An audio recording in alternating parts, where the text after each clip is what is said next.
Oh no, the turbo's gone at only 135,000 Ks. There's got to be a reason why. Just have a listen to this. Bear with the squeak for a minute and we'll talk about that also.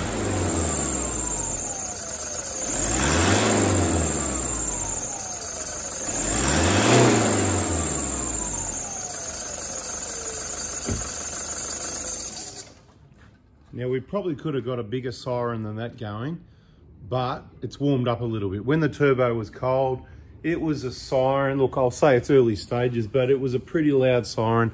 As it warms up, it's not too bad. So yes, if you've got that siren noise, I'm not sure how well you heard it in the video, but I tried. But we've got this noisy drive button bearing situation going on. Now, if you ever wash your engine down, and then it's really squeaky and noisy here, that's because your bearings, the grease is all dried out, or your drive belt's all dried out, one or the other or both. That's what's causing all the racket here at the moment. So after the BFE's done, that'll be all quiet. But unfortunately, it was here for injectors and BFE. Let's give you some history on this. It's just amazing, because why would the turbo be failed and noisy at only that sort of kilometers? Well, I'll show you why. Okay, just to be clear, this is a March 2010 built vehicle. It's 13 years old.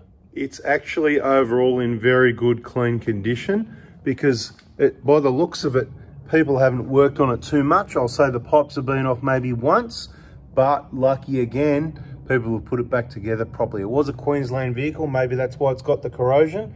Maybe the pipes have been off once, I would say. As we already showed you, 135 odd thousand kilometers. Okay, service history might tell us a story perhaps. Now, just bear with me. All right, now, 130,000 Ks, oh, turbo, noisy, you know, just doesn't make sense. So what do? We go, well, what's going on here? Maybe there's some services being missed. And maybe I'm barking up the wrong tree, but let's have a look. 2015, 60,000 Ks. Now, you've got to understand the vehicle's done 130,000 Ks in 13 years, about 10,000 Ks a year. So this is where servicing vehicles can get a bit messy, and why we say you got to watch those oil changes, particularly on any engine. That means particularly every single one of them. Okay, there's the kilometers at that one. Let's just have a look at the next one. All right, 67,000 Ks later that year. So it did, you know, a few Ks that year, no worries.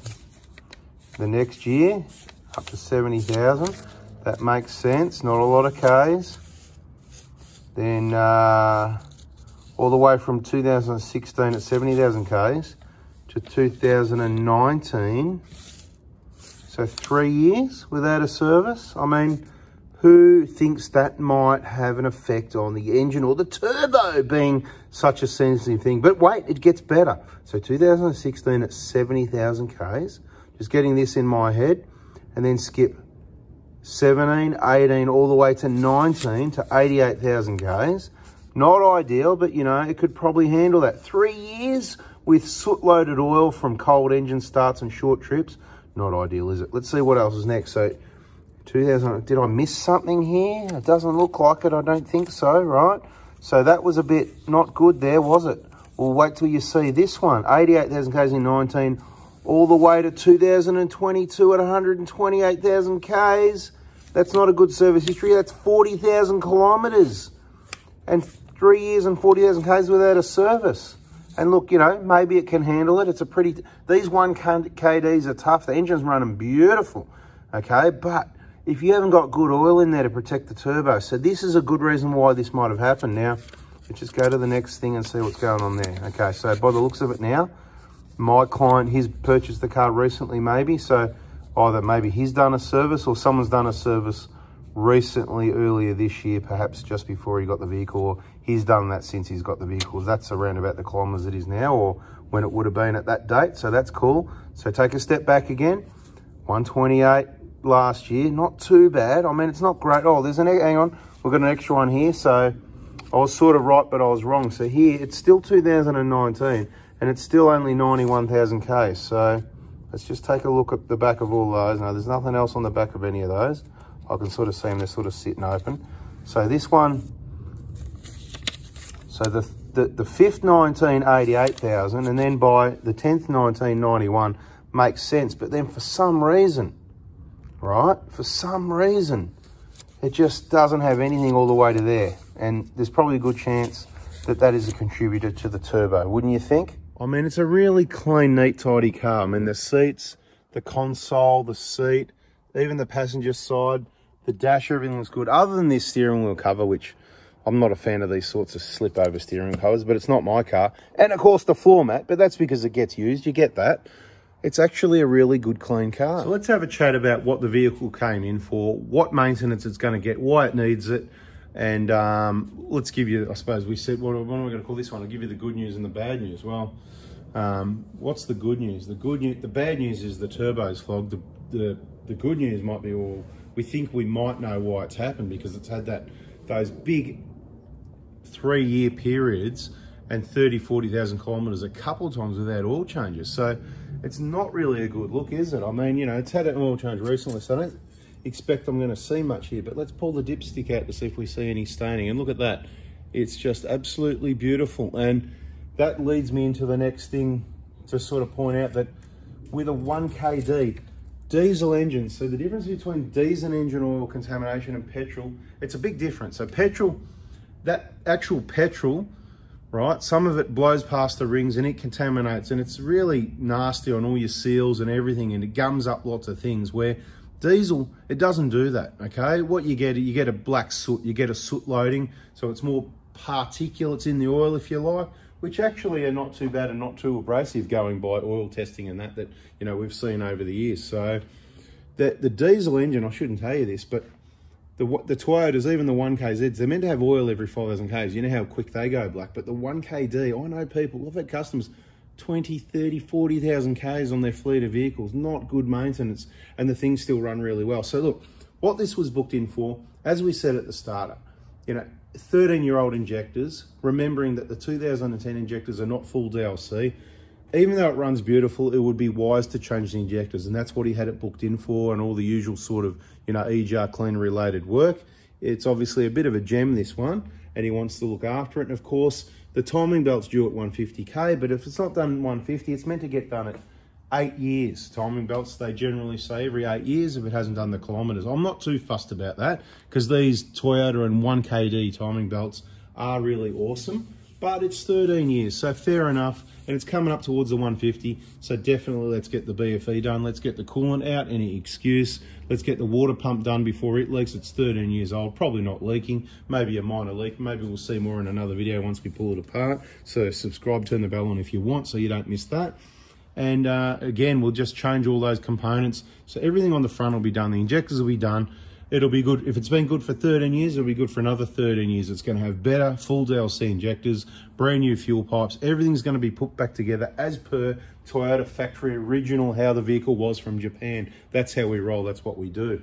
Now, unfortunately, when he started up the vehicle to bring it for this work, he's gone, a bit of a, no, that's not the police behind me. Okay, so that's kind of what happened there. And when it's cold, it's actually a lot worse, but it's not as bad. They do get worse. So when it's like this, people might ask, is it okay to drive? Well, I don't want to say yes and then something happens, so I'll say no. But if it was my vehicle, I'd still drive it. It's not too bad. It's only going to get worse or stay the same. I've heard turbos like that or worse, and they've stayed the same for ages. I know people that have driven it for ages, so I won't tell you what to do. I'll tell you my experience is I know people that have driven turbos like that or worse, and they stay the same for ages. So if you're on a budget and you can't afford to replace the turbo yet, or you start getting ideas about aftermarket cheapies, eBay specials, rebuilt options and all that, the best out of all those options, if you must do something sooner and you can't afford it, is the rebuilt option, probably Ben from ProCharge. But then again, people make mistakes, and maybe it's just not going to be, by the way, that's just meant to be sitting down there. That's all. I couldn't help myself with that. But anyway, doesn't matter. No, there's no clip or anything there. People always ask that. Not on the Hiluxes, no, but that's sort of meant to be tucked in behind there. But it's all good. We'll fix it up when we do the BFE job. This thing is actually pretty good though. We could have a bit more of a look around it. All the clamps on the fuel lines are still there. So it'll get a brand new genuine turbo. That's what we recommend. Brand new genuine generally just last hundreds of thousands of kilometers, and they just don't let you down. It's just up to you to make sure you keep the exhaust standard, because bigger exhaust can allow overburst, which is what causes the problem. Information again from the turbo specialists And then, you know, they tell us these things, that's what they see, that's what they specialize in. And then we go, okay, fair enough, but we don't just believe everything we're told, just like we don't expect you to. So what we do then is we monitor the situation. So whether it's in the workshop, our workshop partners' workshops, anybody we know's workshop, anything that's written on Facebook from people we know, from the thousands of people we know that are credible information, people we've actually met, you know, clients, whatever the case may be. When turbos fail, quite often it is when there is a bigger, not always, and perhaps, you know, you've got a bit of a whistle for other reasons. You could have an intake leak, so don't just jump to the conclusion that it's the turbo. If someone's worked on the car, or if you've installed the plate with a 7mm hole, sometimes you get a bit of a whistle there. So just be aware of these things. But it is unfortunate it's happened at low kilometres. This is going to be quite a decent sized bill, obviously. But the good news is, take the good with the bad. We'll give you the good and the bad, whatever I was going to call the video. I don't know, something like that. I'll work it out by the end of the video, all right? The good news is everything will be done, right? Everything needs to be done. The injectors will be done, the BFE's done, the turbo's done, and this thing will just, he won't have anything other to spend on it. Buy your own oil when it's on discount, do your oil changes, put your K&N filter in, you know, maintain that, clean your MAF sensor. MAP filter will get changed, part of that, so you don't have to worry about that. Change your fuel filter, that thing over there, you know, the thing in the, you can change your fuel filter about every 20,000 Ks. On this one it'd be good, they're about 40 bucks. And your oil filters down there, buy them off lsiauto.com.au with our discount. What is it, LSI/2023, I don't know, check all our Facebook groups and pages, I can't remember all this stuff. We just set up the deals for you to get your discounts from companies that provide really fast, good customer service, you know, so where's the problem? And good value for money, genuine parts, you know, cheaper prices, and even cheaper with a discount, why not?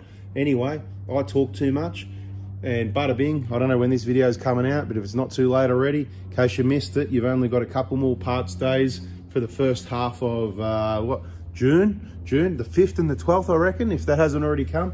And then we are closing for our winter break. So get your text message in early as possible, Monday morning, 7:30 a.m, the 5th or the 12th. Bada bing, bada boom. And then we're closing until further notice. Stay tuned on the videos or the Prado Hospital Facebook page to know when we're reopening after we've done all our cleaning, maintenance, restocking, and rest and relaxation, of course. Okay.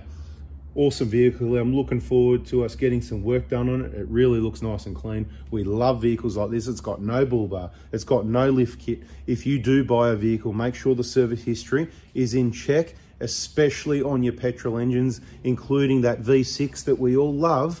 But you've got to understand it is very, very risky buying a vehicle, any petrol engine, especially a Toyota, especially a big 4-litre 1GR FE that hasn't got a service history on it. Don't take their word for it. There's a number of people, if you haven't seen videos already, there's probably been videos, there'll be more videos. We've got a new program starting now. We've been helping people with 1KDs for many years. That's worked pretty well for those that want to listen. Now we're going to help people even more with V6s. Obviously, we don't see many of them. They are the minority. I'm not picking on them. I don't not like the 4-litre. It's an awesome engine, okay? But it's got its pitfalls and problems, just like other engines. Probably more than this engine sitting in front of you. This is a bit of an unlucky one. The turbo's a separate component. Injectors wear and tear at 13 years. But that's it on this car. Once the job's done, it's finished, that's it. It's just gonna go for another 10 years, 15 years, you know? Where the 1GR, again, if you don't tick those boxes on the maintenance, you could have problems with that things you weren't aware of. So we're gonna go into a bit more information on those, so stay tuned on that one. And like I said, bada bing, bada boom, we're gonna get the injectors, get the whole job done on this, get it running beautiful. There'll probably be a few videos, so if you wanna see them, subscribe, turn the bell on. If you don't, well, you know what? Don't subscribe, turn the bell off, and go and waste your time watching Ford Ride 24/7, because that's what everyone else does. Hey people, thanks for watching. Catch you on the next video. See ya.